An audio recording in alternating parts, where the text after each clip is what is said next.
Hey everybody, a video or two back I was asked the difference between a resin printer versus fused deposited material, the regular printer, 3D printer. So I wanted to show you some examples. This is dialed in pretty good, as good as I can get it. And it still looks like crap, still has lines there and everything else and all kinds of stuff. Now here's a resin printer.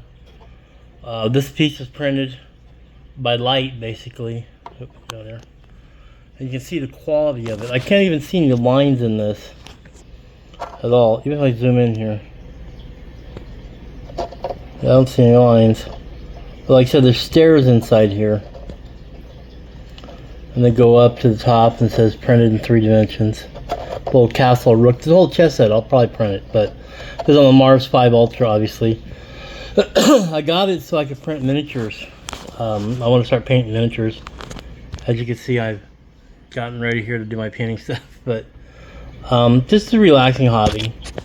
You know, I've never actually played Warhammer 40k. Well, I did play it back in the 80s, but other than then I haven't. But it was just for me, something for me to do. But you can look at the detail and quality, and this thing's only like 2 fingers tall. So that's the difference in resin. Resin's a lot higher quality. Alright, so another thing is they're about the same cost comparatively for printers. This one has like a 6x7 build plate and maybe 9 inches tall. This one, you know, I don't know, a cubic foot, maybe a foot and a half. This one is made for structural, or well, not really, but structural. This is going to be a vent for the 3D printer that will go out the window and connect to a 3-inch ducting and vent the toxic fumes out of the house. But I never even finished cleaning this up, and it's all sports. It's just a pain in the butt to clean. Oh, you can't see it. It's a pain in the butt to clean that up inside there. But basically, that's the difference. Higher quality. I don't believe it's as strong.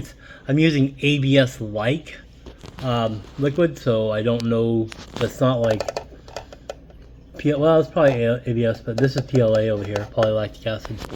I forget what ABS stands for, but that's basically it. Alright, if you have any questions, put them below and I'll answer them. I gotta get some other videos out, so I'll catch you guys later. Have a good one.